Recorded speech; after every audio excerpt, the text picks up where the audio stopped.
Hello, everybody. We're gonna get started. Welcome everyone. My name is Jaden, and I will be your host for the evening. It is my pleasure. One.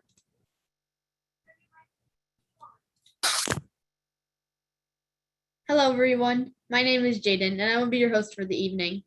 It is my pleasure today to be hosting in today's Zoom series program, where we will be learning some basic pointers about fall planting and soil amendment from Sri Raghu and Deepti Nam Sakaram. And we humbly welcome the both of you to the Yada platform. Now let's introduce our chief gardeners of the day. First, we have Mr. Raghu. He is originally from Hyderabad, but settled in Bangalore. He has been married for 8 years now. His family moved to Phoenix in 2014. Both his wife and he are interested in gardening and started on a very small scale in 2018. And with a lot of research and learning over the last 3 years, they have improved slowly in gardening. Mr. Raghu's wife helps him with research while their 3-year-old son helps them with the garden work. He's been working in IT since 2007 and is presently working in Wells Fargo here in Arizona. Chandler. Photography and gardening are his hobbies, and he plays cricket tournaments on the weekends. Mr. Raghu and his wife have a gardening page on Instagram. It is sow.grow.reap, where they post their experiences and some tips on gardening. A warm welcome to you, Mr. Raghu. Next, we have Mrs. Deepy. Mrs. Deepy lives in Gilbert with her husband and her 2 boys, who are 11 and 6. She moved from California to Phoenix and has been here for the past 12 years. She's an IT professional currently working at Silicon Valley Bank. Mrs. Deepti started her gardening journey at a very young age with her grandmother as her teacher. The passion for gardening stayed throughout her life. In 2018, she earned her certificate as Master Gardener of Maricopa County. Mrs. Deepti graduated from the University of Arizona Cooperative Extension College of Agriculture and Life Sciences. In 2019, she became an official volunteer in gardening at the Desert Botanical Garden. She writes gardening articles for a community magazine and provides gardening consultation in her neighborhood. She runs a community gardening page on Facebook and also has a gardening page on Instagram, which is PHX backyard_organics. Additionally, Mrs. Deepti is involved with women empowerment and also works for many charitable organizations such as Gathering Humanity, Helping Hands for Relief, and Development and Operation Christmas Child. Welcome, Mr. Deepti. Before we start, we would like to mention some house rules. Please do not turn on your videos or audios during the event as that distracts the presenters. Now we return it over to Mr. Raghu and Mrs. Deepti for the event. Thank you. Thanks, Jaden. Thanks for the opportunity, and I hope you guys get to learn something or the other from based on our experiences. And we are more than glad to have this to share our knowledge and experiences and whatever we have to share with you guys.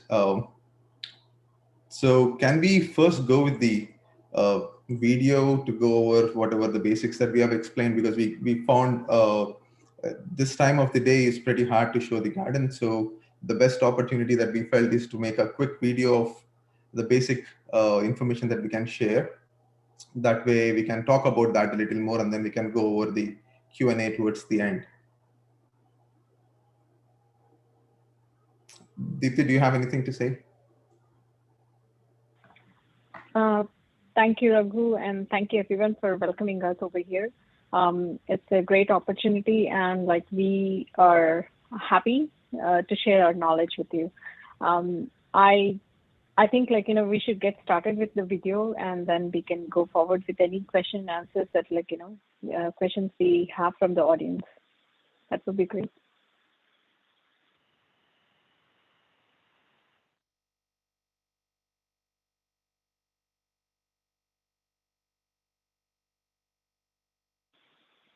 So Adya or Arpana, Aparna, who's going to play? Raghu, are you going to play that? No, I think Aparna was going to. No, Adya is playing the video. Okay.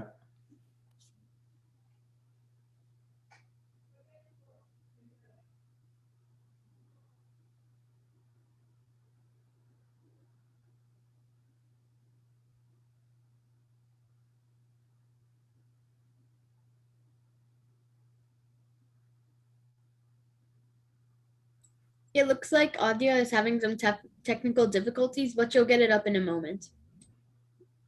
Okay. Meanwhile, we can actually like talk a bit based on whatever we did in the video, so that while she's ready, we can still have something going. Deepti, do you want to start with whatever information that you want? Yes, so we can start with the organic planting that we do over here. The reason that we do is because the soil, in Arizona is more clay, and like a lot of the flowers and the vegetables are grown with synthetic fertilizers and synthetic soil microorganisms, which is not good for our vegetables and fruits, and not good for our health as well. So a lot of the folks nowadays have like steered their way towards the organic planting, which is mainly therapeutic, as well as like a very good learning experience for not just the adults who are interested, but also the kids are like showing some interest in there. So we are here to talk about those things, like the basic steps that we can use for getting started with organic gardening. Right. Deepti, sorry to interrupt. Just wanted to quickly know about the participants. So who is everyone from the US, or are there anyone on this call from India as well?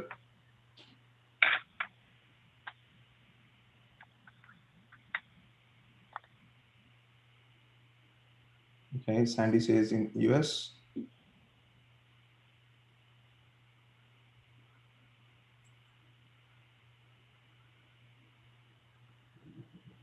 Okay, so I'm guessing most of you are from the US. So from the US. Yeah, so most of the places in the US, you do have the clay soil. So whatever we are talking right now, you could relate to things. And back in India, the soil is much fertile, and it's not actually clay. So things there are different. The conditions there are different versus what we have here. So I think it's good to have most of them from the US, because the video that we made initially was also targeting most of the US related soil conditions. I see that Adya is ready with the video, so can we have the video played now, and then we can talk about in detail?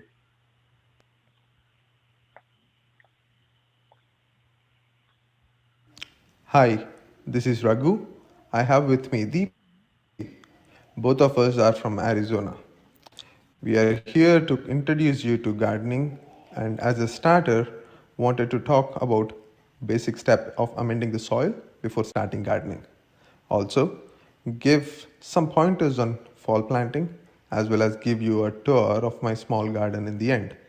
So let's get started. So we're picking this side of the garden for the next season planting, because this is east facing wall, and it gets sun for almost 8 hours, starting from 9 o'clock till it sets. Yeah, the reason why we are selecting this spot is about the sunlight that, like Raghu said, and also we have in Arizona clay soil which needs some amendments. That's the reason he will be tilling it and amending the soil as the first step after picking up a location. So this bed actually had summer crop, and since winter is starting, we wanted to plant the winter crop here. So we removed all the summer crop which are about to die and which died, but the dead leaves I'm leaving it as it is, because it's good for the soil as it decomposes rather. And before I start amending the soil, I would be doing tilling, though tilling has its own ways of do's and don'ts. We'll get to that later, but I'll till the soil a little and then amend it. But one more thing that I wanted to talk about is the nutrients. Among all or most of the nutrients that the plant needs, nitrogen, phosphorus, and potassium are the ones that it needs the most. Nitrogen helps with the leaf growing. Potassium and phosphorus help in the flowering and fruiting of whatever we need. And So as you can see, we are amending the soil right now. So the first part is like tilling. Tilling is debatable. You can have it, you can till the soil or not. Tilling would help just covering up, like, making sure those dead leaves or dead plants get inside the soil. Without tilling as well, you can just pour the topsoil. Good composted soil would be good. That will give enough nutrients for your new planting. So that is what Raghu is amending the soil over here in the raised bed. Once the soil is being amended, we are going to plant the fall vegetables. In Arizona, the fall starts from mid-October and it goes until mid-Feb or closer to the first week of March. But the planting can be done only until mid-January. What we are going to plant in fall could be all the root vegetables like turnips, radishes, carrots. You have the onions, garlics, you have the cauliflower, cabbage that grow above the ground, but they are like really good fall vegetables that you can. so for amending the soil, we'll be using compost-rich soil that we get from nurseries that generally has contents like manure, peat moss, blood meal, bone meal, vermiculite, and some worm castings. And you can also do the composting at home from the food waste, or rather food scraps from kitchen. So after the soil has been amended, we decide what to plant. Like in our previous conversation, we mentioned that we have certain vegetables that grow in fall. But they can be grown in two different ways. One is through seeds and another is through transplant. So like I mentioned earlier, the seeds and the transplants can be used, and even the bulbs can be used for planting the fall garden. Bulbs most of the stuff you can use it like from your pantry in the kitchen, but most of the stuff like the transplants and seeds can be found even at nurseries or big box stores, which you can buy and transplant. Another important topic about rotation of crops for every season. The reason why it needs to be done is every season here in desert you cannot grow a crop that grows year long when it comes to vegetables. And if you're growing, say, okra here, then you are always recommended to grow something else next year so that this soil is free from pests and also helps the other type of crop grow, and you can keep rotating that every year. And of course make sure the needs for that particular crop with respect to sunlight and water are met. So gardening being the vast subject, what we have covered today is very, very minute. But as we say, the basics, you need to get it right so that you can progress better in a proper way. So I think this will help you in understanding the basics of gardening and getting started. And for a matter of fact, you will first come across a lot of failures, but that should not be the reason why you should be disappointed or you should stop doing gardening. We started in 2018 and we failed the first season, but then we learned, and then over the last couple of years we have been growing quite a few vegetables and fruits, as you can see around us.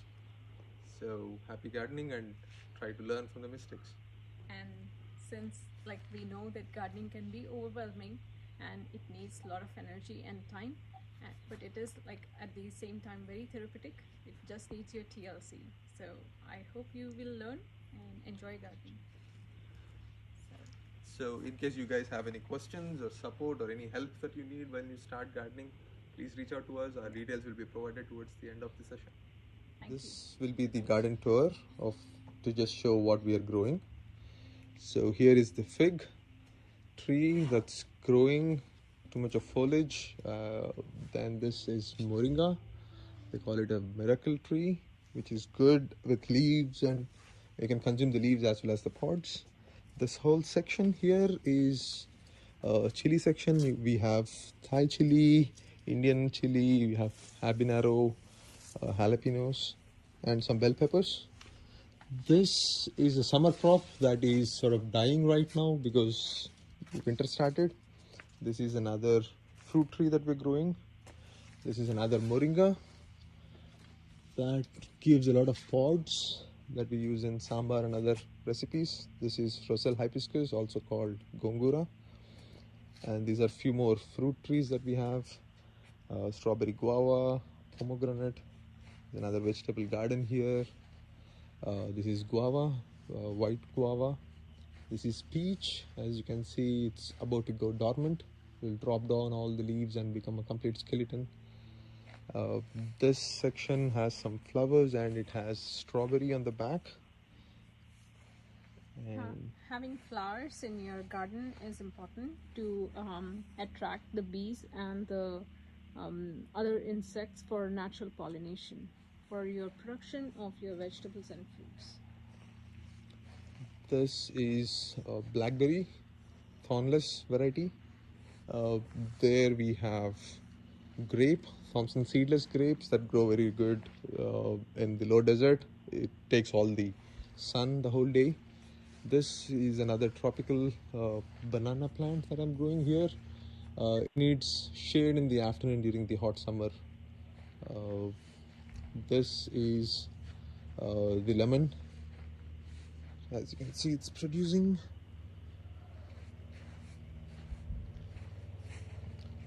And here we have Jasmine. And this is the summer crop that will be gone in a couple of weeks maybe, and then the winter crop comes in. There's some flowers, as Deepti mentioned earlier. It helps with the pollination. This is the curry leaf plant and some other flowers here. This whole section is bitter gourd. As you can see, bitter gourd is still producing. And this is the bottle gourd section. This is about to die because of the winter change in the weather. We do have lily here and another plum tree there, and another vegetable garden here and there.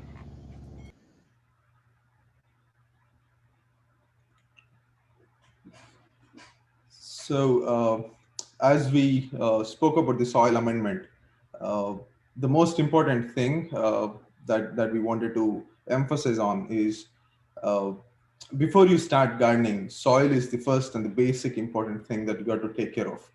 If you don't plan it correctly, no matter how much you try, you won't be getting the produce that you want. So amending the soil is like the basic or the first thing that we always recommend anyone to do. Even though you have used or you have done gardening, you have the garden bed and the soil from the previous season. It's always good to have it's in fact the first step that you have to do, that you amend it with some nutrients added to it.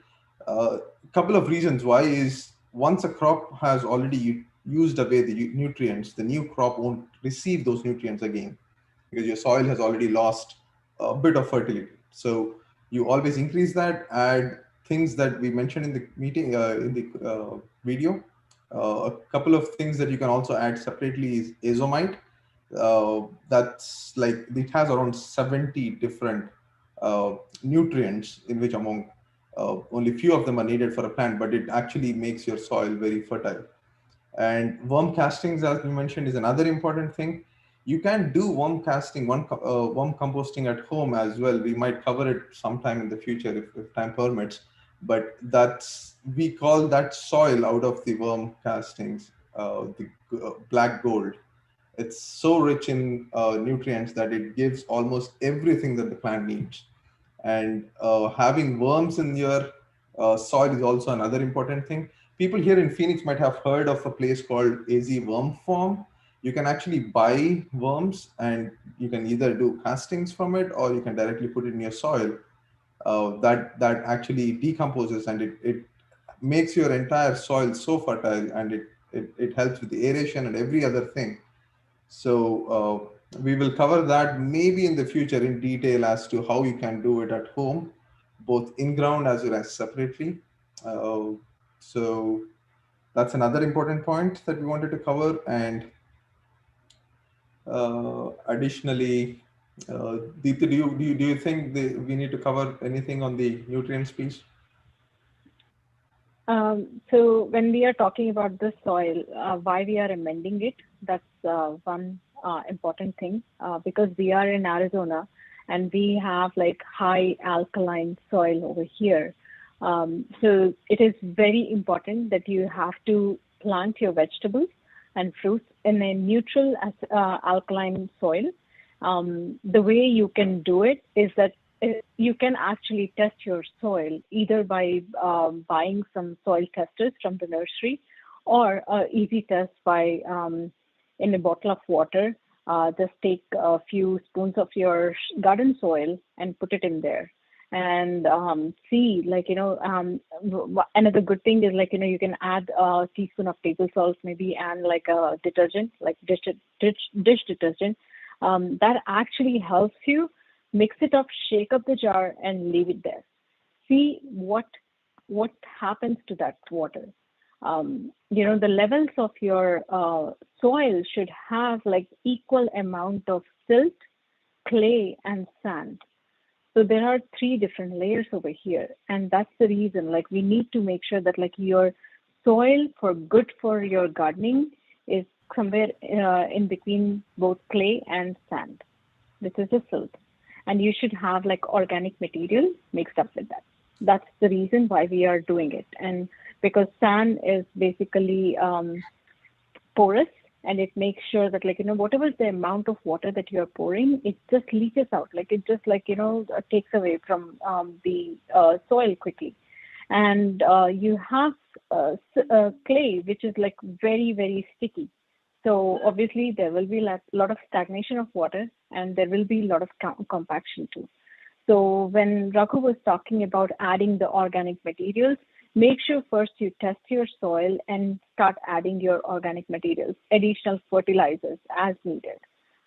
Just don't go ahead and blindly start doing it. So that would be a good step for the beginners, I would say. But I think, Raghu, like, let's open it up for the questions so that, like, we can go deeply on like what their concerns are, and we can answer based on that. Sure. Yep, that sounds good. Yep. Please go ahead and let us know if you have any questions.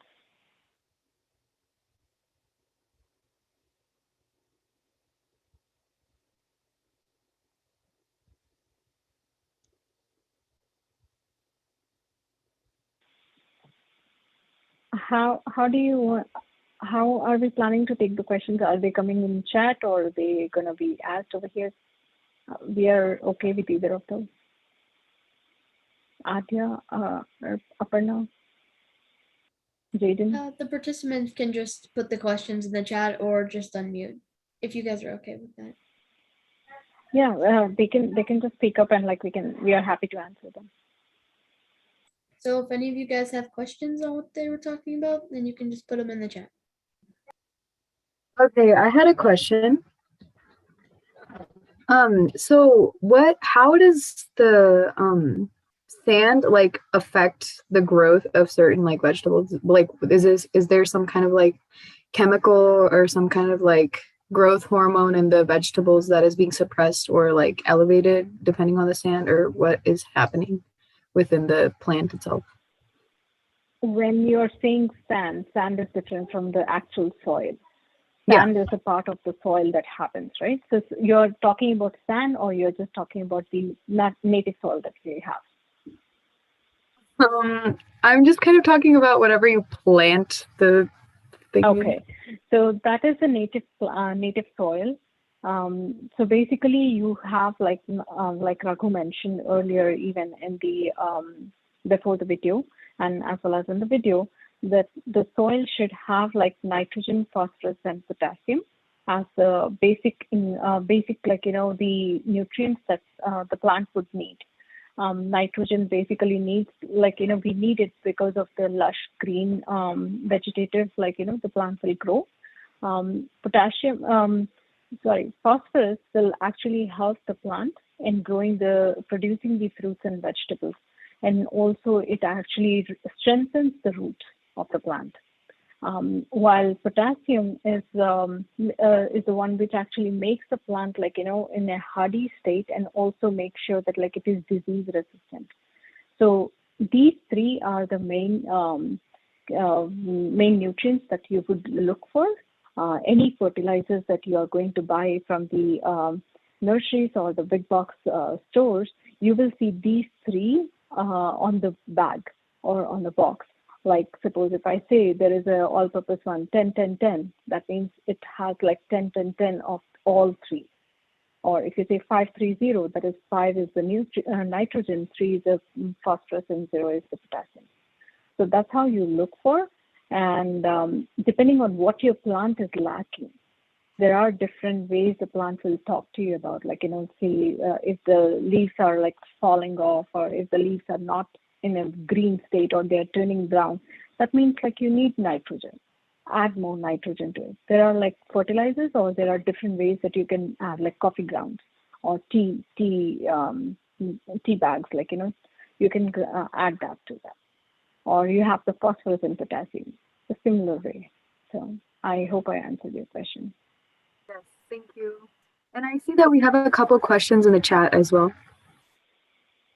Yeah, so the first one is, what type of organic fertilizers to add? Are their products available, or we make those fertilizers? So that's from Sridhar.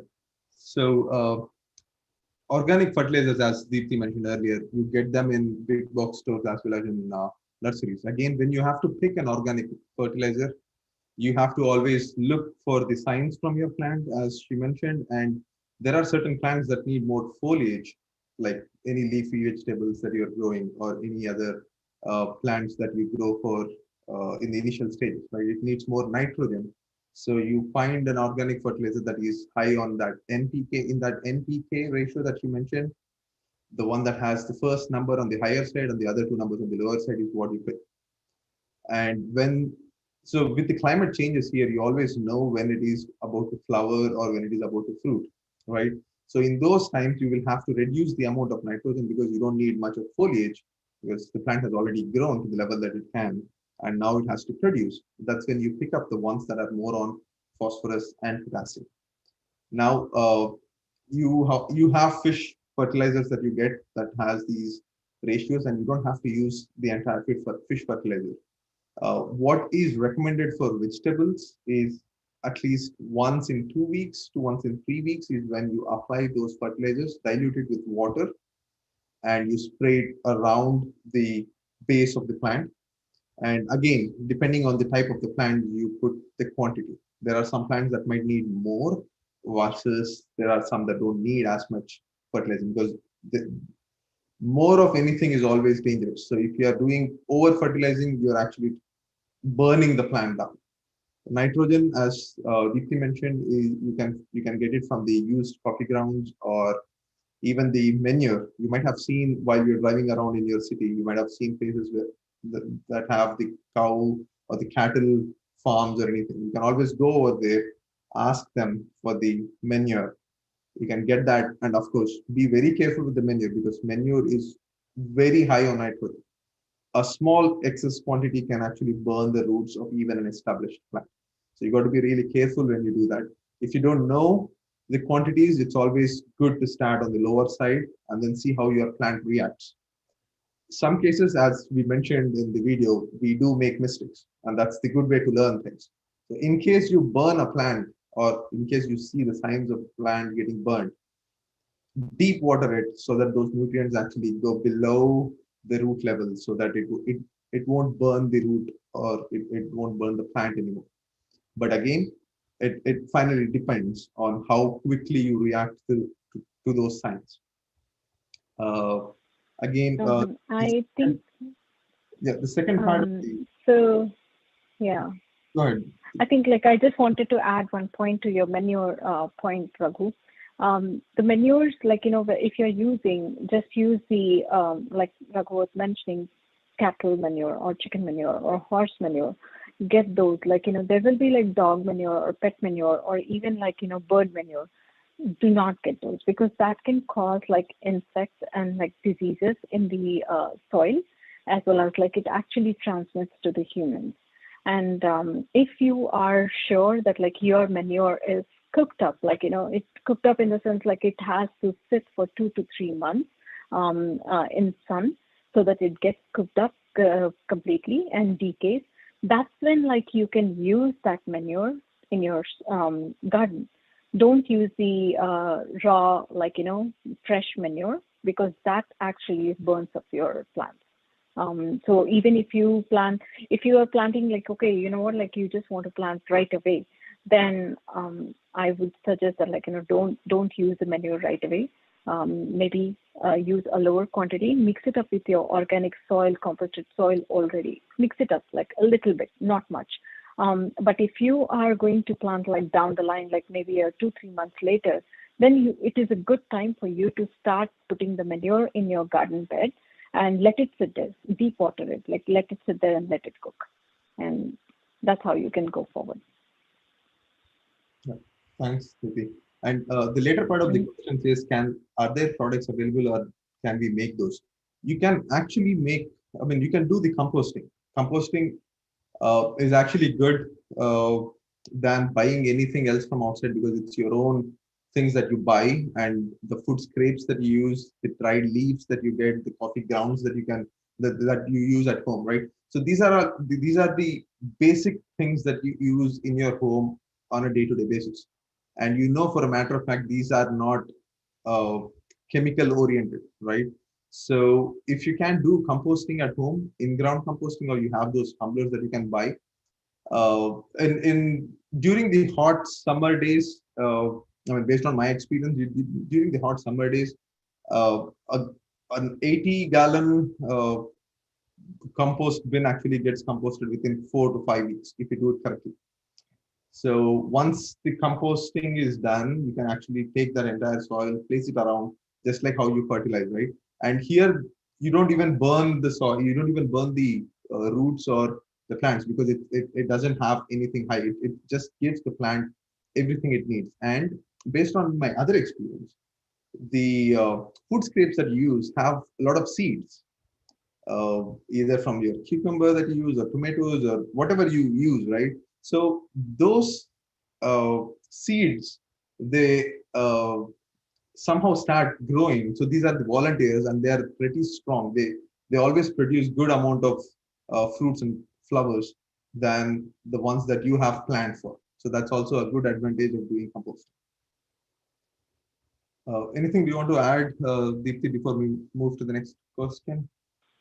No, I think like we have covered enough, and like, in case we get a chance in the future, like, if you want to learn about more on vermiculture or vermicomposting and all that stuff, like, we are happy to make a detailed video on how to do that. So keep those questions coming in for us. Let's move to the second one. Yep, the second one is, where do you get the Indian vegetable seeds from, and which are the best for the each season? So I can start by saying that, like, the best and the really, really best way of getting your seeds are the heirloom seeds. I personally don't believe in buying my seeds all the time.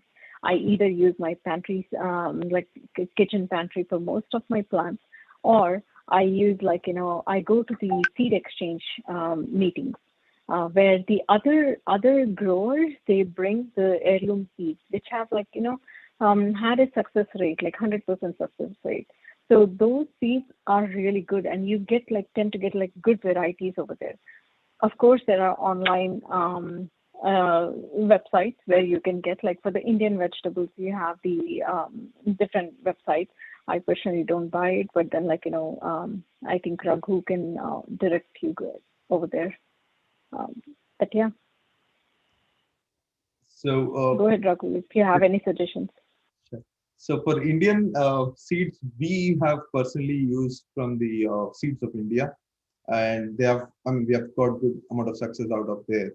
And some of them we have got it from the botanical interest, and few of them we do get from friends around who we share with each other, right? So that's also another way of getting a kickstart, because you know for a matter of fact that your friends have done organic fertilizing and the seeds that have come out of it are organic, right? Rather than buying from outside. And if you want to try it that way, you can always do that as well. Uh, Moving on to the next question, what are the off the I shelf think it has a avoid? no. I think that previous question had a second question, which are the best for each season.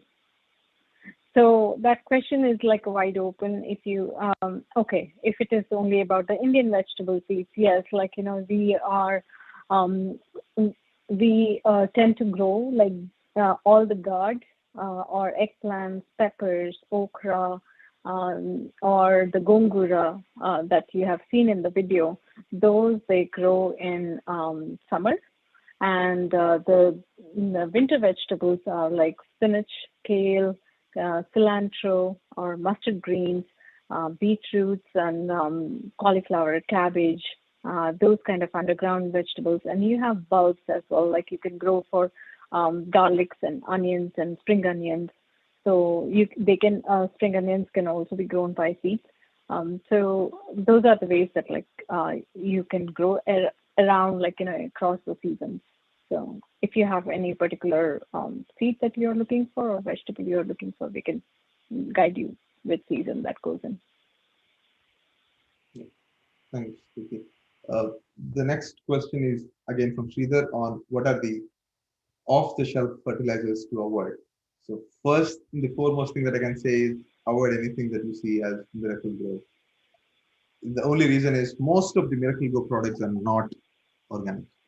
And any other brand that you go for or any other thing that you go for, take a bit of time to do the research and always look behind to read through on the product, whether it talks about organic matter or does it not.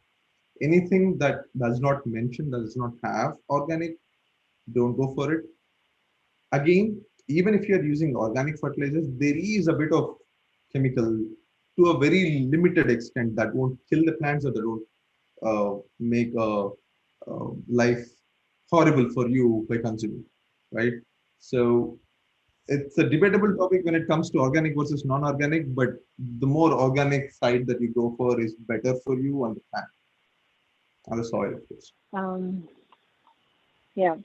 Organic, if you really need to know, okay, which one can I buy? So like Raghu mentioned earlier, like fish emulsion is the best organic fertilizer that you have. Basically, I would suggest, if you have your composted soil, which is full of, all the organic microorganisms in there, organic material in there, kelp, bone meal, or the chicken gunua or whatever, all the fish stuff. So if you have those things in there, that actually helps. But if your plant still needs any kind of fertilizing, then you can go for fish emulsion. Mostly you will find them on the in the big box stores as well. The instructions vary, so make sure to read those. Inorganic fertilizers, I would say anything that has synthetic fertilizing, synthetic ingredients in there. So just stay away from them. Anything that has synthesizers, that's it. You need to stay away from those. They will lush. I'm not saying that they won't work. They will work on your plant, the Miracle Grow, for an example. That will make your plant grow instantly. They are made for that. The synthetic fertilizers are made for that. They focus only on NPK, but the plant actually needs other nutrients as well, like calcium, iron, manganese, sulfur, sodium. Those things they won't be able to accommodate in your synthetic fertilizers. So you will see the plant is growing and it is lush and green. It might produce as well, but the taste will be different and it will not have all the ingredients in there, all the nutrients, to be precise. Yeah. Next question. Next one is, any suggestions on how to grow peace lily indoor plants? so they flower more frequently? Can they be planted outdoors? Now, Sandy, before I answer that or we answer that question, are you based out in Phoenix, or are you in a place where sun is not too strong on the winter, on the summer street? I think she said like it is from Phoenix only, or did she said most from Phoenix? Sandy is actually USA. my mom, and we're based in Phoenix. Oh, Okay, so peace lily is something that can grow with bright light and completely indirect sunlight.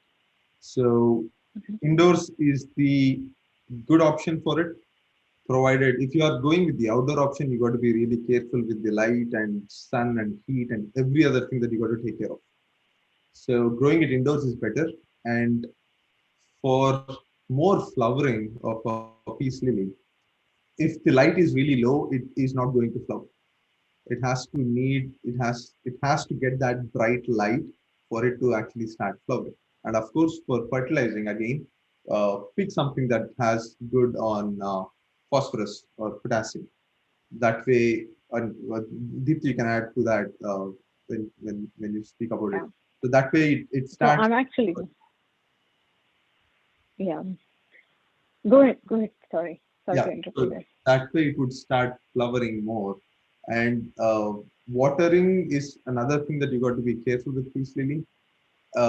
You can Peace lily gives you that signs of drooping down all the leaves. That's when you got to water. Do not overwater it because it doesn't like too much of water. It always asks you when to water and only then water it. Good. Okay. So I'm actually growing a peace lily at my home, and I keep it like next to the window where I get like bright sunlight, and I make sure that like I fertilize it with like all-purpose fertilizers, which is 10-10-10, which is the one that's recommended for any house plants. Peace lily can be grown in your in your patio or anywhere, like if you get like a bright sunlight. But of course, if you plan to grow it outside, you like Raghu mentioned that you have to be careful about like heat in Arizona.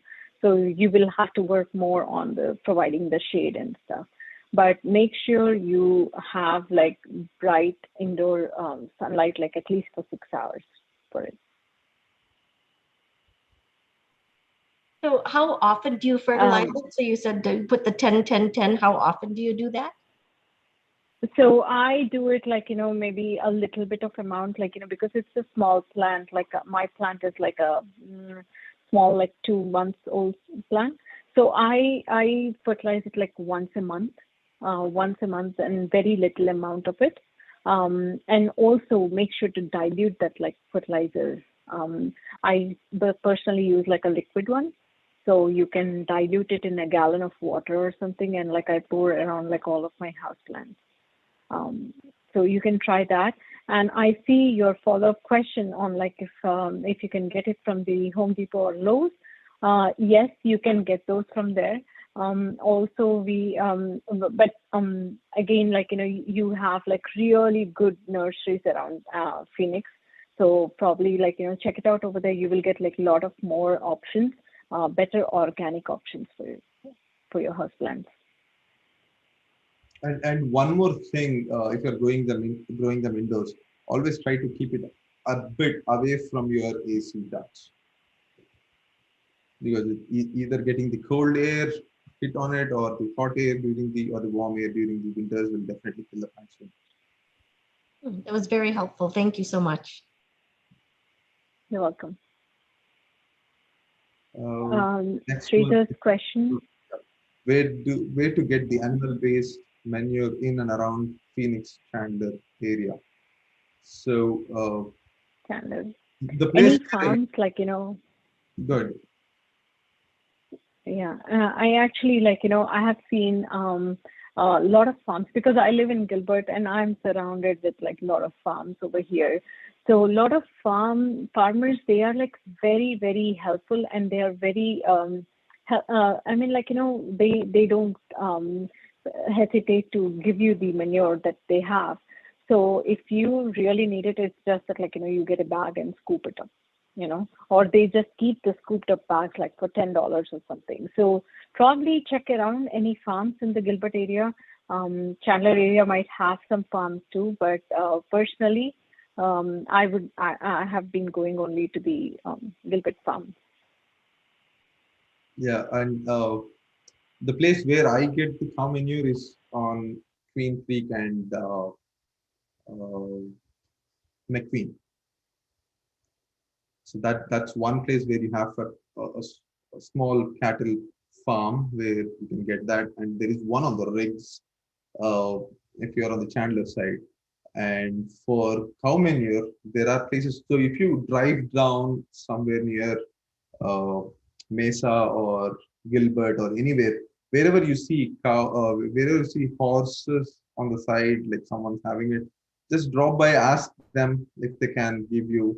Some of them give you for free, as Deepti mentioned. Some of them you might have to pay a bit, but it's always good to just go around, ask if they're okay. They'll always give you. And you can also follow on Facebook Marketplace. There will be people who post things if they want to sell their manure or if they have places where they can buy or their recommendations, right? You can always look out for those. Hope that answered your question, Shiva. So the next one is, when I try gardening, some plants such as banana leaf trees, during the summer, they dry out completely. Is there a specific soil nutrient that will lessen this effect, or some fertilizer that can counteract the heat? What is the best technique for giving the plant proper shade? So any tropical plant, not just banana, right? Any tropical plant that you want to grow here in Phoenix, you have to take care of the hot summer days. You have to provide some sort of shade. If you have a big amount of garden, or if you have decent garden and you have a bigger tree that can give shade during the afternoons, like from 1 till 4 o'clock ish, it's always good to plant those tropical plants under those that create a good microclimate. If you can't, try to find shade, but you can always provide shade by buying shade cloths and then tying it around. However, banana plant is something that grows so fast. So in the video, if you have noticed towards the end when we both were talking, that banana plant is hardly 6 or 7 months old. Initially, I tried to have a shade cloth, and later I realized it grew so fast that I cannot have a shade cloth over it. Luckily, the place that I picked is in between two big palm trees. So they provided the shade during the hot summer days. So if you can provide that way, it's always good. And banana trees, or any tropical trees for that matter, they need a lot of water. Banana in specific needs a lot of water. People here sometimes would probably say that you might kill the plant, you might kill the banana plant with overwatering, but believe me, in India, it rains, not just in India, in most of the tropical places where you have banana trees, it rains much more than what you water here. So the chances of you overwatering a banana tree is very less than you drying it up. So generously deep water it every alternate day when the temperatures are more than 110, once every 3 to 4 days when the temperatures are around 100, and reduce it to maybe once a week when it is in 90s, and reduce it to once in 15 to 3 weeks probably during the winter, and in deep winter when we go into December and January, once a month would actually suffice. And when it comes to fertilizing those, you can do the fish emulsion. As we spoke about earlier, there are other, personally, we use a couple of things mostly every month. All these fruit plants, mostly we fertilize the first day of every month. And I have used Down to Earth as well as Tony Sarah's fertilizer here in Phoenix. And I've really seen good results over the last 1.5 years for the other plants, as well as banana tree that we are growing. Deepti, do you want to add anything? You have pretty much covered everything. All I can say is that, like, if you do not have the natural shading across your banana plants, like Raghu is lucky to have that, but not everyone is lucky to have those palm trees around the banana plant. And it's sometimes it is really hard to grow. People tend to kill it super easy here. So I would suggest that put some posts around the tree, make sure that you have enough circumference for the tree to grow tall and everything. And then you can buy the shade cloth 50% or 30% shade cloth in big box stores, or I think there is a place up in around North Phoenix called Arizona Shade Company. So they have really good garden shade cloth. So you can actually look for those options and see if you can provide the alternate shading. And just to add that in case you don't have shading or you want to let the tree actually do its thing, maybe a little slower, one more thing that you can plan is the direction in which you want to plant it. Always pick the direction where you can avoid the afternoon sun. Like if you have eastern side of the yard that is relatively bigger, or southeast side, then always go for that, because your plant, technically your building would probably provide shade when you cannot do it through the shading cloths and anything. Right. So the sun, look at the direction how the sun travels, from east to west, and how much of heat. Obviously, it differs from summer to winter, and you will need while we are talking about only the heat, we are here where we can actually talk about the frost damage as well. So the shading cloth will actually help in initial years with the frost protection too. So look at those things, and make a judgment of where you want to plant. Planting the tree in a place where it can get 6 to 8 hours of sun is really important. Not a shaded sun. I'm talking about direct sunlight. And then later it needs to get the partial shade. So think about which spot in your backyard would be the best for that. Yeah. I think we covered your question, Aparna. Yeah, you did. Thank you so much. That was very informative. Yeah, of course. Thank you. Yeah. Moving on to the next one. Is Epsom salt good for plants? If yes, what is the recommended frequency for application and under what scenario? Did you want to pick that one? Yes. So Epsom salt is basically, your salt will leach out your soil leaches out salt all the time, with the tremendous watering that we do. So Epsom salt is a good way of giving the quick boost for the nitrogen, and also increasing the salinity in your soil. So it basically boosts up the nutrients in your plant. What frequency and how much you have to do it. You can give a 1 scoop of salt, mix it up in water, and pour that around the base of the plant. Or you can even sprinkle some Epsom salt around the base of the plant, and make sure to water it completely so that the salt gets inside the soil.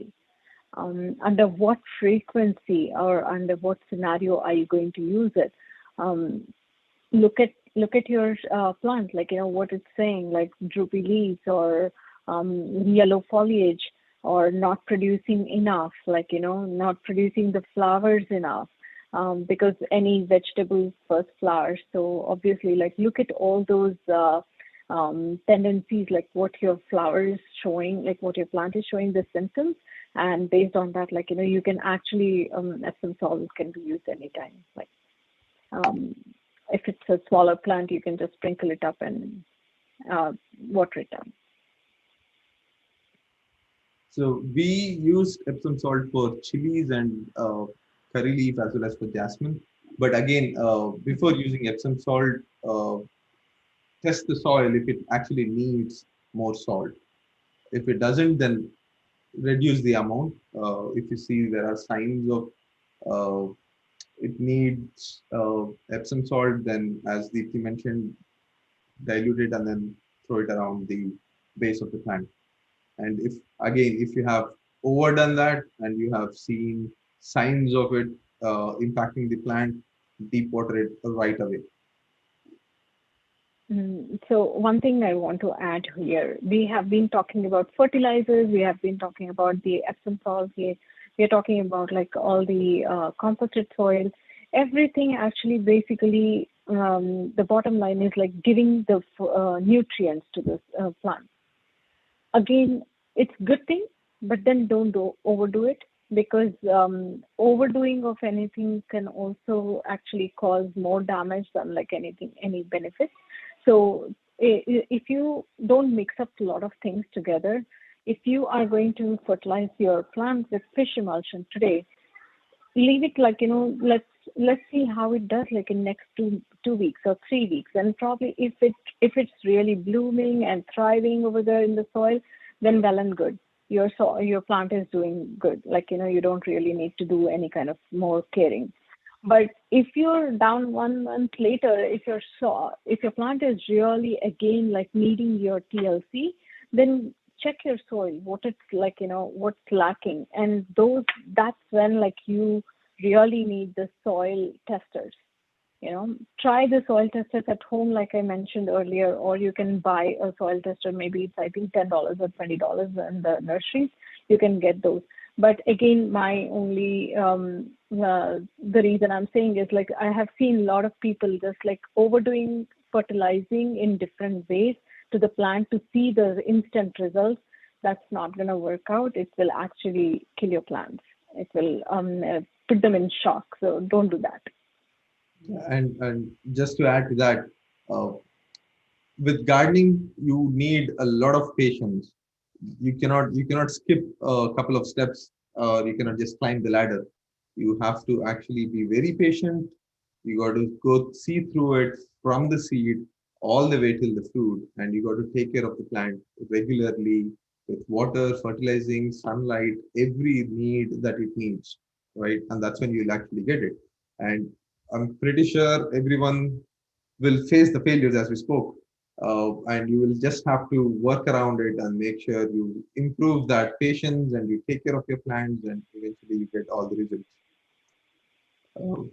Moving on to the next. The next one, I think we answered yeah, that we one. already answered that. And Dori, thanks Dori for joining.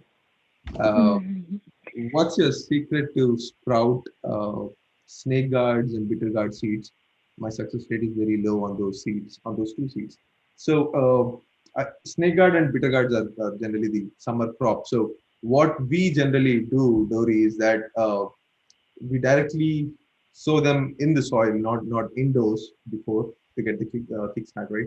We directly do it in the soil, but when the temperatures in the night are above 55 degrees and the average temperature in the mornings are around 80 to 85, that's when you have the high possibilities of it sprouting. And all the way till you see the sprout coming out, make sure the soil is moist.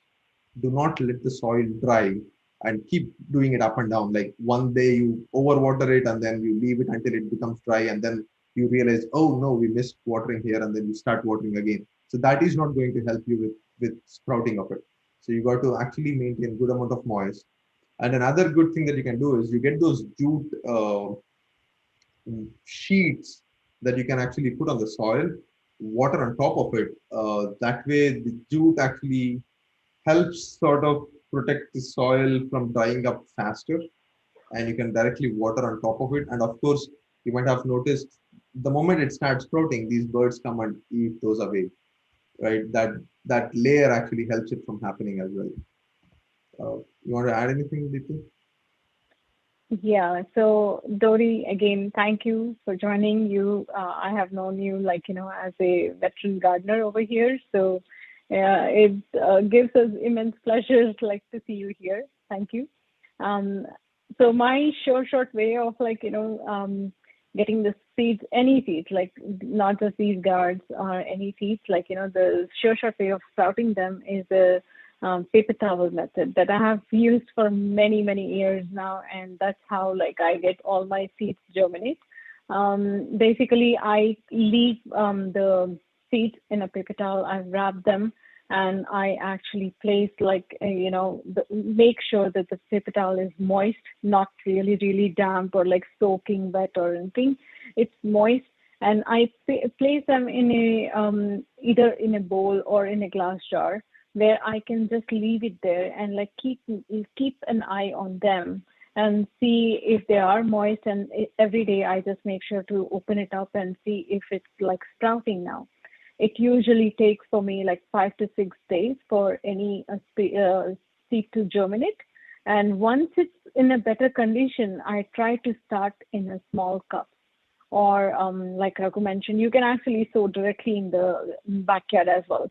And I have seen that kind of a success as well. Like, when you just bring some kind of bitter gourd like from the market and you remove the seeds, wash them and dry them and just go and throw it in the garden. But I've used the paper towel method, and I hope you will find success with that one too. Like, there's no harm in trying, but do give it a try and let us know how that goes.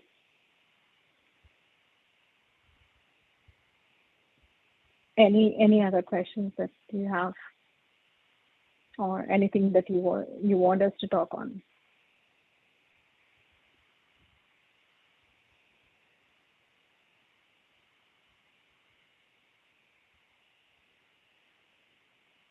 Well, I think that is it, and we have used more than the scheduled time, I think, for most of them on a Sunday night. So thanks for the opportunity. It was really fun, and it was good to actually interact with people who are interested in gardening and who does gardening as well. Thanks for the opportunity. I hope we did the best to our knowledge to share whatever experiences we have and the knowledge that we have. Thanks again for organizing this and making us part of it. Yeah, of course. Thank you both so much for coming on the Yada platform. And honestly, this was such an informative event. And I think we all just learned a lot about how to preserve nutrients in the soil, like the worm composting you mentioned. And like, I never even heard of that before. So that was really cool to learn about. And then like considering Arizona's weather and soil consistency, how different it is from other places.